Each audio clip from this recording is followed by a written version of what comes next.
And now we're thrilled to talk to Sanjena Sathian, author of the acclaimed new novel, Gold Diggers. Sanjena was raised in Georgia by Indian immigrant parents. She's a graduate of the Iowa Writers Workshop, an alumna of the Clarion Writers Workshop, and a former Paul and Daisy Soros Fellow. She's also worked as a journalist in San Francisco and in Mumbai. Her award-winning short fiction appears or is forthcoming in Conjunctions, Boulevard, Joyland, Salt Hill, and The Master's Review. She's written nonfiction for The New Yorker, The New York Times, The Washington Post, The San Francisco Chronicle, Food and Wine, The Boston Globe, The Juggernaut, The Millions, Aussie, and more. She has taught creative writing to high school, college, graduate, and postgraduate level students in Iowa, Alaska, India, and New Zealand. Sanjena, welcome to the show. Thanks so much for having me. Thanks for being here. We want to talk to you about this novel, which traces the curious ambitions of the children of two Indian immigrant families and the unusual methods they use to pursue those ambitions. But I wondered if you could start our conversation off by reading from it. Sure thing. This is coming from the end of the second chapter. I sweated through a strange dream. Ramesh uncle and I were aboard a ship baking for America. I never saw my own face or his. We were ghostly bodies with splotches of light for heads. We kept pacing the ship deck as the ocean sprayed our faces, and I kept saying, "How will we know when we get there?" And he said, "There's a big statue." And when we berthed at the California coastline, an enormous oxidized bronze Anita loomed, one hand high in the air, holding not a torch, but instead a very large tiara. I woke around 2. I could not imagine lying still through the night. I tiptoed downstairs and stepped outside, barefoot, making my way to the Dial's front lawn. I stood a moment and considered the facade of that strange house, the mustard yellow and the lively red door, and I thought it was time for me to break something. I lifted the watering can behind the azalea bush. The key was missing. So I edged around back and found next to the cement path a stone. I gripped it in both hands as I approached the basement, where Anita and her mother had been the night I left my knife in the kitchen. I had the sense that some boundary between my dream and my waking life had not yet fully shut. The bottom square of glass on the basement door window shattered quickly, and I didn't think about the shards protruding when I pushed my arm through and undid the lock, making use of the digital dexterity I had been developing in hopes of one day removing a girl's bra. I dropped the rock on the earth outside. No alarm. The only sound was the house itself, the ambient noise of the air conditioning, the hum of a refrigerator. Last I'd been in this basement, it was unfinished, with boxes piled up by the water heater. Now, though, the first thing I thought was mad scientist. 3 long tables, the kind Anita's mother might have used while catering, were covered with white plastic tablecloths. A mess of tools was laid out, a large stone basin, a blowtorch, tongs, a juicer. I thought of the buzzing I had heard the last time I was here.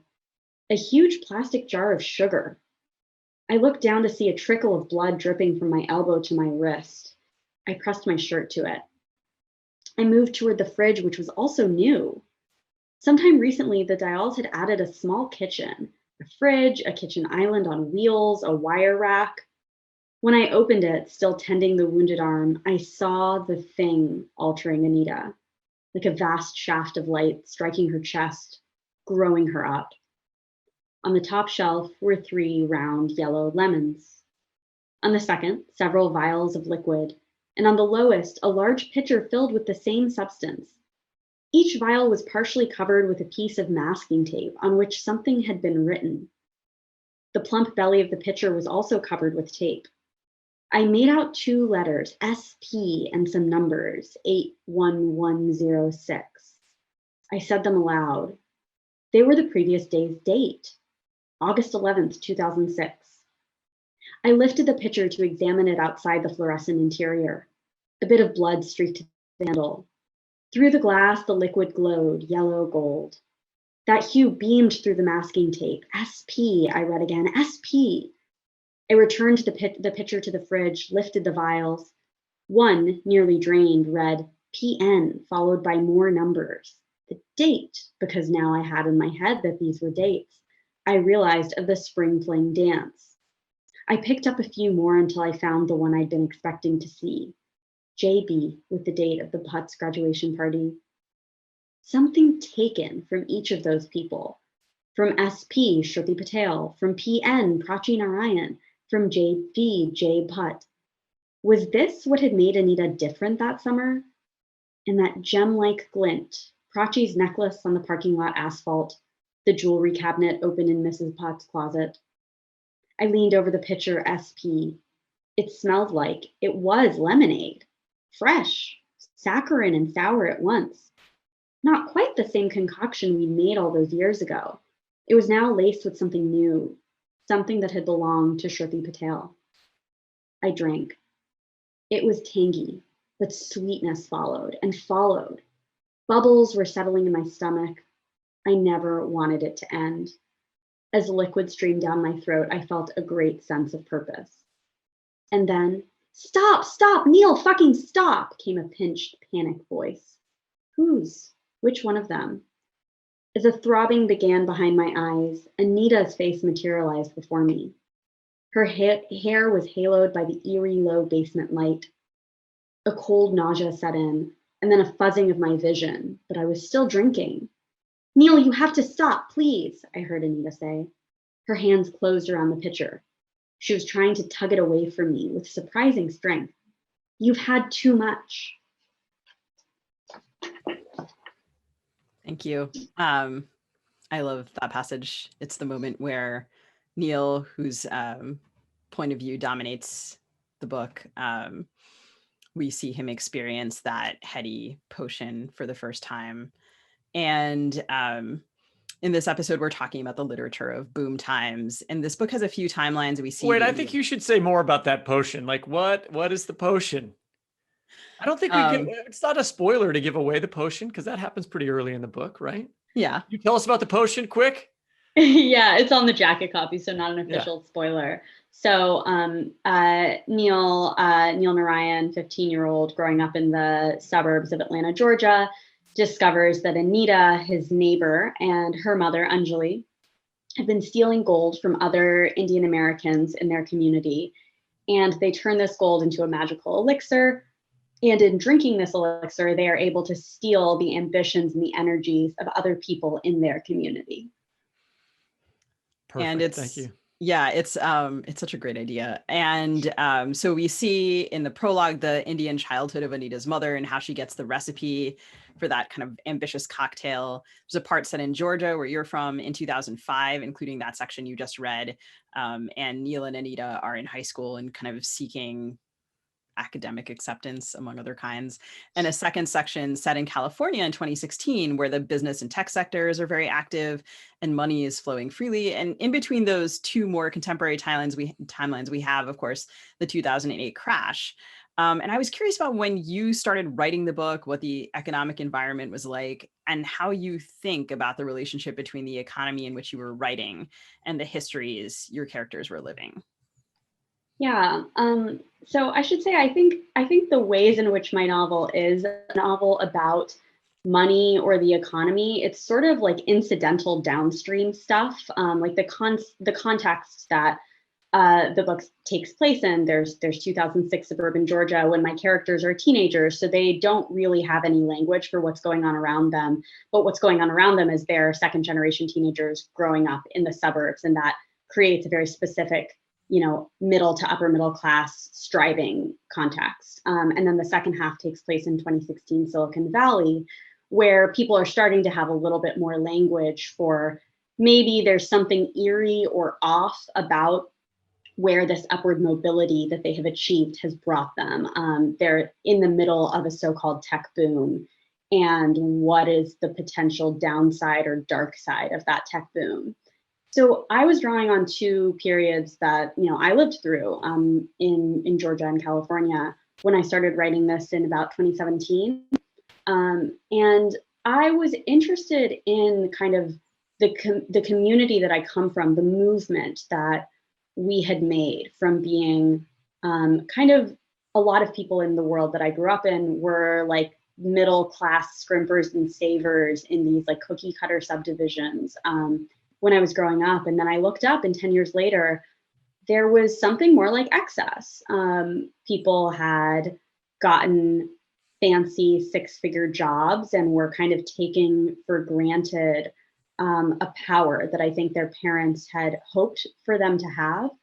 And I was personally sort of disturbed by what it meant for all of this striving to deliver us to this position that felt like a complicity with excess. And so the novel is, I think, concerned with that moment in which I was writing, 2017 to 2019, when the world was starting to see what was wrong with having these sort of billionaire robber barons of the tech world take over. It's interesting. Like, I think one of the nice complexities of the economic, the socioeconomic, I should say, striations in the earlier version of the community in 2005 is that Anita's mother, Anjali, is actually working. She runs a catering business, and so sometimes there's like this interesting class division and sort of snobbery in the way that the others speak about her, and then also like this sort of way in which her job puts her in other Indian Americans' homes in a way that makes it possible for her to steal things, as is alluded to in the passage that you read, and then also sets her apart in some ways from the others in that community. And there is this sort of desire for excess, this question of like crossing boundaries, like, oh, you know, she was in the wrong bathroom, like she was in my closet, like all of these questions of where she's supposed to be, where she belongs. And talking about excess, right, you know, there's 2017 to 2019, and then of course like the horrid 2020 and 2021, where we do see this excess, like these billionaires who are raking it in. And then, of course, tons of Americans, you know, more and more people slipping into poverty, people losing jobs, right? An enormous number of job losses are women. And when we'll talk about gender a little bit later, what has it been like for this book that you wrote about this moment of excess to come out now? I mean, it's interesting because I think that people maybe have more of a vocabulary, particularly for the second half of the book, the stuff set in Silicon Valley, than they did even when I was writing it. I think that people thought of Silicon Valley as this like weird, quirky place where people rode around on hoverboards and were interested in building robots. But like it wasn't that menacing when I moved out there in 2013. There wasn't cultural vocabulary for how dangerous I think that place actually is. And then I think there were turning points, right? Like the election, when people started to realize that maybe Facebook was not a morally neutral platform. And then over the last 4 years, as we started to realize like maybe there's something wrong with the fact that you can be a billionaire in Silicon Valley who's completely insulated from a moment like this one today. So I definitely didn't write it with sort of sociological intent, as I don't think any novelist ever writes that way. But I think there's been like more social and cultural vocabulary for people to be in communication with the stuff that's just there in the second half of the book. And I think that people understand the sort of implicit critiques that half of the book makes. Your book also references The Great Gatsby, which is one of the classic boom novels, right, of American literature, and everyone is familiar with it. And I have my own critiques of that book, but you know, it's a book that's worth referencing in this category. I went back and looked up. It came out in 1925, so it was actually published. It was supposed to be set in like 22, so it's kind of was written during the boom, and yet it wasn't popular. It wasn't popular when it came out. It didn't do well after the crash of 29. People were like, who's this asshole writing about rich people? Nobody cares about him anymore. And it wasn't until after the Second World War, really, that book became popular. But I wondered if you could talk about how you thought about The Great Gatsby, why you referenced it, what you view as the relationship between your novel and that book. Yeah, I mean, Gatsby's in there because it's the book you read when you're in 10th grade. And my characters are in 10th grade. Yeah. And I mean, for me, like Gatsby was a novel that introduced me to some core concepts of American literature. And so it's just in my bloodstream in a way that I think like it might not have hit every student the same way it hit me. I didn't get America when I was growing up. And then someone handed me The Great Gatsby in 10th grade English and was like, hey, this is this thing called the American dream. And all of American art is obsessed with this idea. And all of American politics is sort of oriented around this fiction. And things clicked for me around that. And so The fiction of making it big, the green light at the end of the dock, all that sort of, is that what you're talking about here? Yeah, yeah, Okay. but I think it's not just about, like, The Great Gatsby is a novel of economic excess, but it's also a novel of like the falseness of lust and love as a thing that can remake you. And It's reinvention. I mean, your and characters are reinventing themselves through this potion, and Jay Gatsby is not the person that he says that he is, right? So there's this element of falseness about making it to the top that I find common in between the two books. yeah, definitely. But also there's a conflation, I think, in both books between ambition and lust and love and greed itself. Like, Nick Carraway spends that novel being fascinated by rich people, which is how Scott Fitzgerald was. He went off to Princeton and felt like he was this Midwestern outsider, and fell in love with wealth. And so Neil has critiques of power, but he also is consumed with a kind of lust for power. And I think that dance in the narration is something that I've always found interesting in the great narrators of American literature. It's there in All the King's Men too, which is actually the kind of structural corollary for this book. The narrator, Jack Burden, has criticisms to level against Southern politics, but he is also deeply involved in the power machine of Southern politics.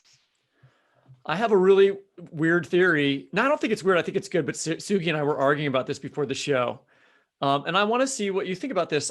What I was struck by in your book, and given the commonalities between the things that you're writing about and prior American fiction written by a WASP like Fitzgerald, right, is that this idea of going to I went to Princeton. I was in the same reading club as Fitzgerald. I used to see his documents in the, case in the library that I did my studies, right? And going to that school was the thing that my family had been building me to do ever since I was born, right? And it had taken several generations to get this accomplished, okay? And that was a goal. Now, I feel like today, if you look at Trump supporters now, or the Republican Party, my family were Republicans, right? They wanted that for me, but Republicans now, they don't want their kids to go to Ivy League schools. They don't want their kids to get educated in the way that I was educated. And there are other groups in the country that are taking up that interest. And the characters in your novel, for instance, who are Indian immigrants, are interested in that exact ideal that was the ideal that my family had. I wondered if you could talk about that.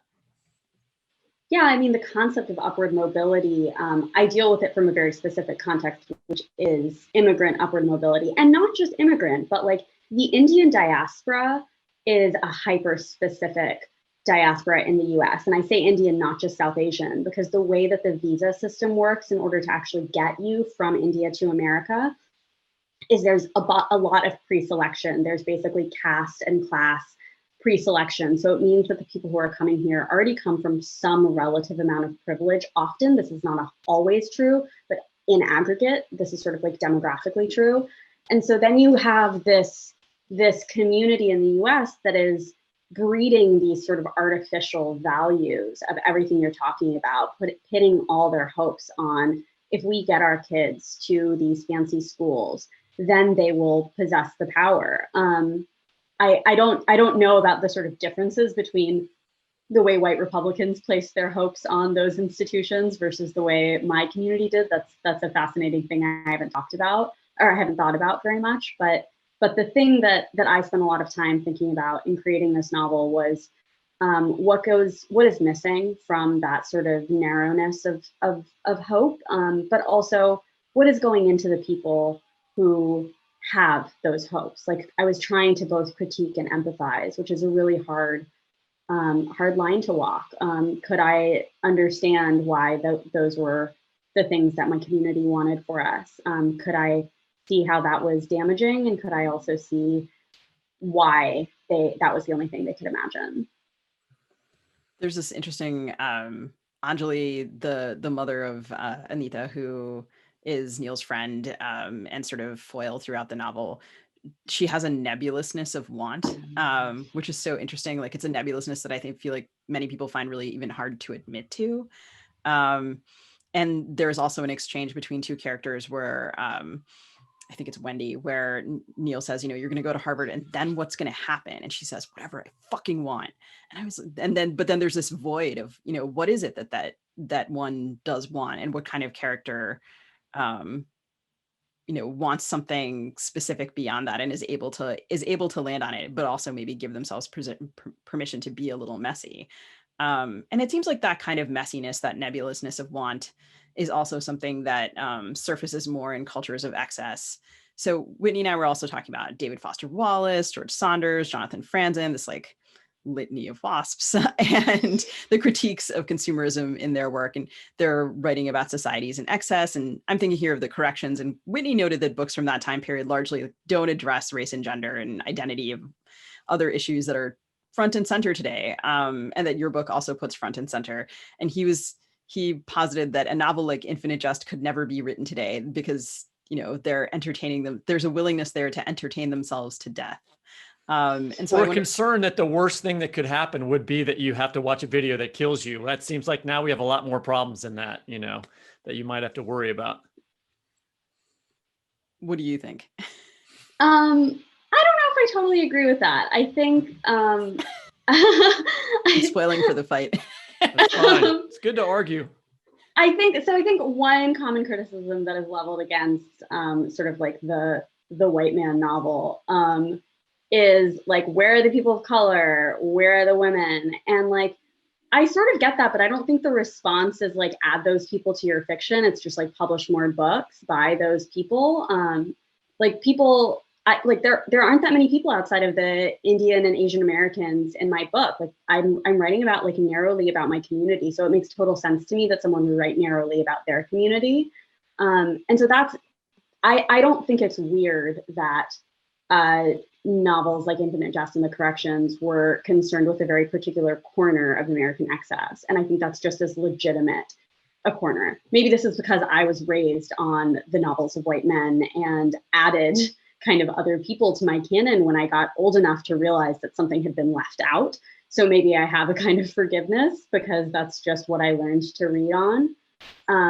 But I think also like people are still concerned with I think something like The Entertainment is like a fascinating and enduring conceit that totally makes sense to me still. Like DFW wrote that before the automatic continue button on Netflix. I think this is totally something that people are concerned with. And I think actually like DFW would probably be writing about QAnon now.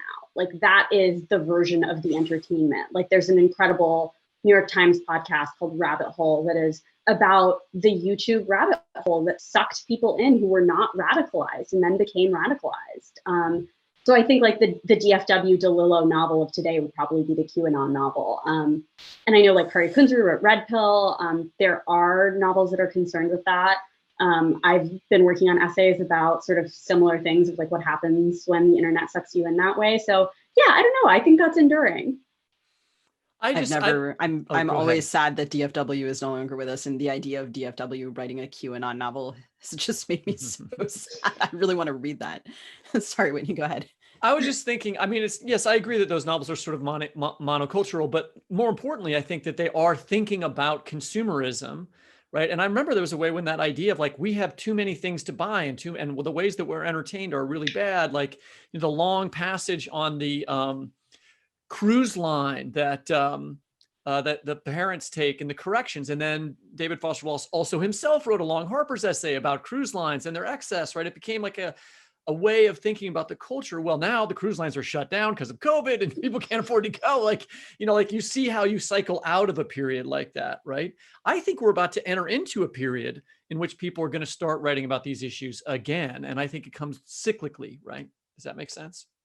Yeah, totally. I mean, I think for me, like my novel is so grounded in a particular community's excess though. And so like, you all read the book, there are sections at Miss Teen India beauty pageant, and then at an Indian bridal expo, where I actually thought a lot about like DFW's native informants at the fair. And I feel like that's in the book. You're critiquing some of those things, right?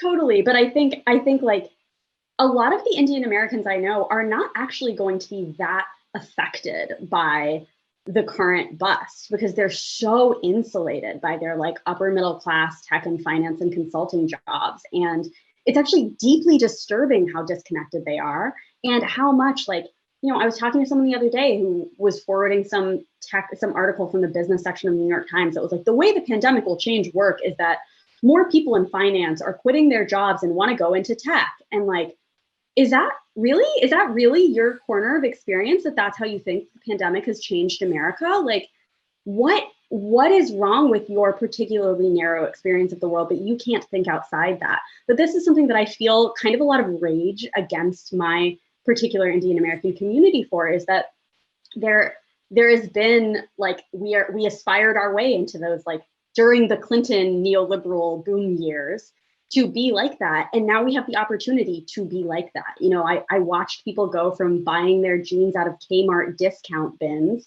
to now, you know, redoing their homes as like a hobby. And that's something that I just haven't seen affected by the booms and busts of the 2010s and now 2020s, because these people have like recession-proof jobs. Yeah. That's true. And also, I feel like a thing that I'm seeing come through my social media feeds from Indian and Indian American friends is this intense awareness, of course, in this like horrible moment of like vaccine inequity, and people realizing, because it's coming to them through WhatsApp or Facebook or Twitter, that, you know, that their relatives and friends and communities in India are facing a very different situation. So they seem aware of their insulation, or like they're becoming aware in this painful moment of a lot of the privilege they have, maybe in a way they didn't quite feel as viscerally before. I think that the Indian diaspora in particular is cleaving into a community that is like, there's one version that's complacent, complicit with excess, and never thinking about these things at all. And then another version that has started to realize, like by studying the way that the Indian diaspora was formed, by thinking about, okay, now that we've arrived, what do we owe back? And kind of these things that you're talking about. And so I actually think there's a pretty intense cleaving between basically centrist Democrats and you know, democratic socialists. And you see it like in our representatives. You have like Pramila Jayapal and Ro Khanna and people like that. But they're not always like, I know Indian Americans who hate those representatives because they think that they're too rad leftist. And yeah, I think that really is a huge divide that will affect the community. Yeah. So we've talked a little bit about Anita's mother, Anjali, who begins the book, and she isn't given the same opportunities as her brothers because of gender, and tries to do better by her own daughter, which is so much of what drives the events of the book. And it's true that in a lot of South Asian families, gold, which is real wealth, is given to women. I mean, it's dowry in some cases, right? Historically, it's dowry. And there's a moment where they say to Neil, you know, you won't understand this, you're a boy. And I just laughed. And it was a dark laugh. And then the story's from Neil's point of view. And I wondered if you could talk a little bit about the novel and gender in that choice. Yeah, this has been like the question that comes up in every single one of my interviews, and I wish I had a better answer for why Neil was the narrator.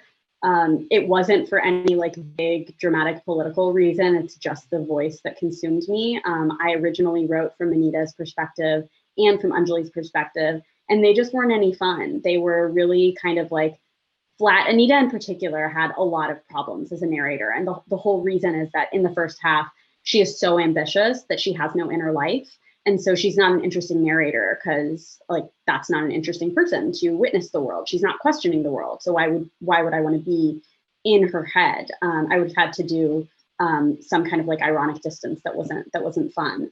And I kind of head hopped out of Anita into a peripheral character, Neil. And I realized at the time that just on a craft level, he was going to open the world for me because he was clueless in just the right ways, but also curious in just the right ways. He's not quite as ambitious as everyone around him, but he has an inner life because he loves to read, because he has questions about his community.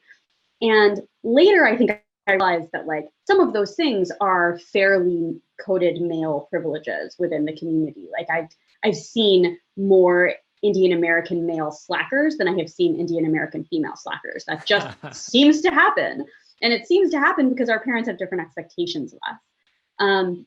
But Neil is also in me. But I think what's most interesting to me about that choice in retrospect is that Neil has access to a certain amount of power that allows him to then reject it, whereas Anita is clinging to and striving for that power. Neil has the opportunity to say no to something that Anita finds herself like grabbing for, and her mom has to grab for it in the same way. Her mom is the first person in the book who is called a gold digger because she sort of chooses the right man who's going to get her to America.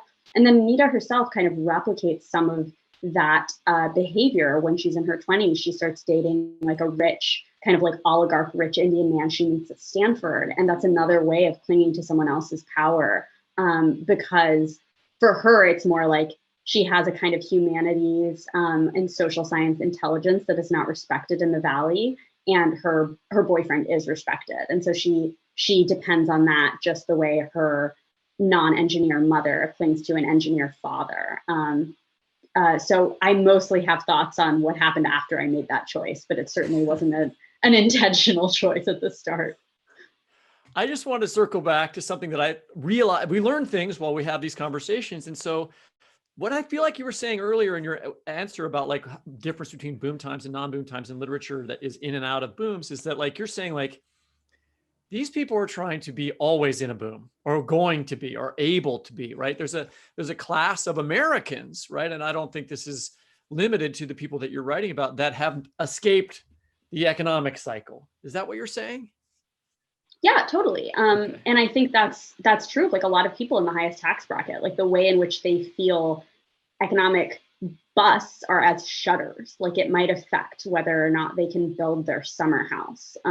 That's a kind of like white wealth that is foreign to the characters in my book. But yeah, it doesn't seep into the lives of a lot of the people in my book, except when they realize that they're on the benefit end of it.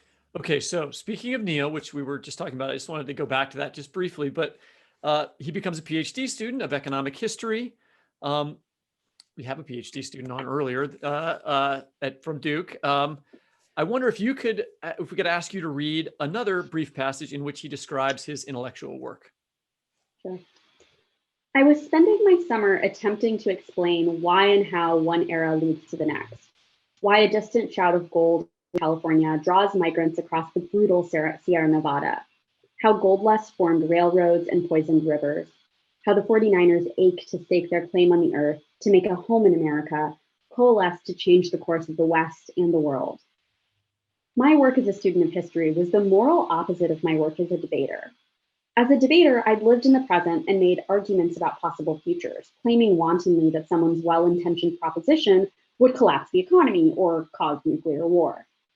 The fact that the truth of the future never came to bear on a given round, that we were not accountable for being wrong, for defending a protracted occupation of Afghanistan, or for arguing, as I did for most of my sophomore year, that investing in clean coal was preferable to initiating a renewable portfolio standard, meant we were relieved of the responsibility of truth-telling at all. But when you study the past, you know how things turn out. The weight of the present demands something of you. I was supposed to be constructing an argument about all that followed the California gold rush. But even after many hours of picking dully through papers on the abstract forces of money and power in the late 19th century, I found myself without interesting characters to follow through the era. And while I understood the tropes and pitfalls of narrative history, I wanted to meet someone in my research whom I could live with, whose voice I could hear, or perhaps had heard once before. Thanks. I really loved those paragraphs, and I thought it was such an interesting choice. I mean, Whitney and I both teach, and we both teach graduate students, and right, of course, the graduate student is like a classic impoverished figure in the United States and in academia. And I wondered if you could talk a little bit about Neil, the graduate student, versus the world of Silicon Valley and his deep knowledge of this American history and making him that person.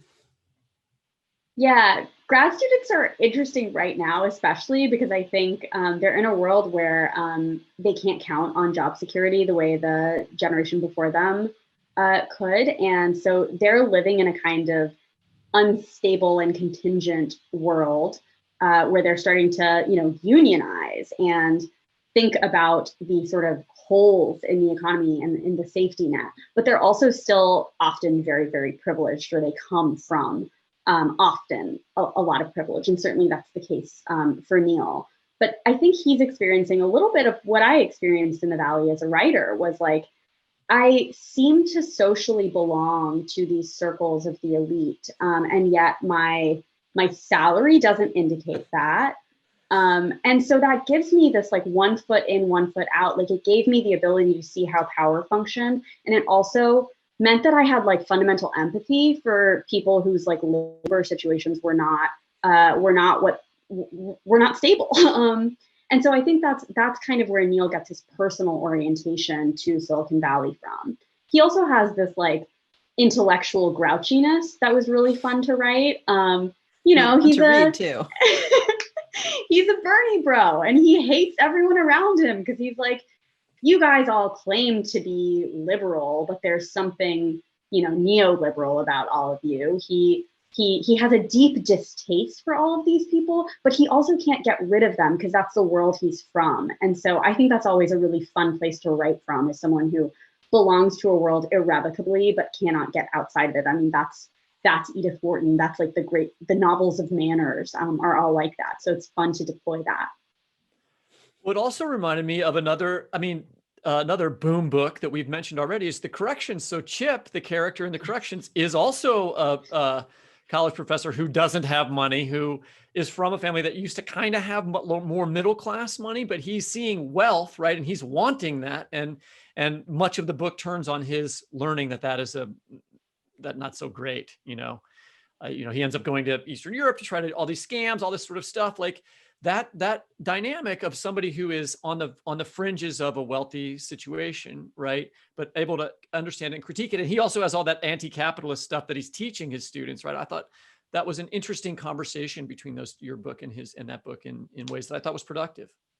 I mean, I love the character of Chip. I think it's really important to note, though, that like Chip is mocked constantly. Like, I mean, he's sticking a fish down his pants in the first 100 pages. Like, the screenplay he's writing has the word breast in it 500 times. And so I think that's another thing you have to be able to do when you're giving your characters a bunch of big ideas that you agree with, is to also undercut them all the time. Otherwise, it's just soapboxing. And I mean, I think a lot about like the narrator in 1004 too, by Ben Lerner, who is like living next to Occupy Wall Street and like giving them a chance to shower in his apartment, and like his sympathies are there, but also he is sort of like paralyzed and can't really participate in the protests himself because of his own neuroses. So I think that's important, is to realize that the character's behavior might be deeply morally flawed or morally paralyzed, even as they have the right ideas about the world. This is really funny. I'm just thinking of every day, I go on a walk and I pass a mansion where there's a sign in the window that says "Dismantle inequitable institutions." What? It's so great. I kind of like, just every time I pass it, I'm like, house of hypocrisy, how have you stood for so long? And just like, it's like, there's no like indication of any, like, it's just like in the Twin Cities, it's a house that would cost a considerable amount of money. And we're also a place that is, we talked about this earlier on this podcast, like we had encampments, for people experiencing housing insecurity. And then there's this person who's just like, I'm on the right side. Let's see you demolish your house, and then I will talk to you after that. But yeah, like this sort of incongruity of all these characters and the slightly ridiculous figure. I actually think of like maybe like some of the figures from Austen, like the shabby gentleman who's just a little bit foolish, like Mr. Collins or something, who's sort of like, well, I come from the right people. I just don't have the wallet for it. And like that, yeah, it does seem like more and more like some new class of folks through the economic developments that we're talking about that are more recent. Like maybe those people are also becoming, you're going to see the immigrant character version of that, and maybe something else. So we often end the show by asking our guests to hazard predictions. And I wonder if we can ask you to do this too. Your book is full of this anxiety of ambition. We've talked about Neil's anxiety, Anita's anxiety, obviously. And right now I feel like we're seeing a lot of anxiety about the economy, Is it going to overheat? I've seen that verb in headlines more often recently than I can remember. The hope that it might heat up, the fear that it might overheat, and millions of people still feeling, of course, the financial pinch of the pandemic, which I think is going to have, that's a comment with a long tail. How do you think the literature coming from this moment will relate to the economy and money?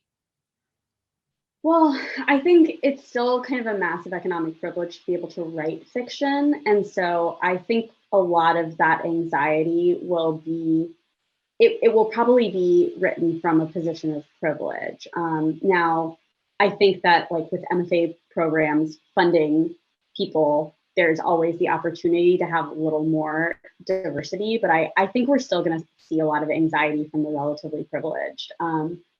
I think that the immigrant novel in particular, and I'll speak to, I think like the Indian immigrant novel is going to be at this like forking point between, are we going to write from inside the castle, like Fitzgerald, or is there going to be something else, like a new kind of theoretically more radical literature that comes from the picket lines?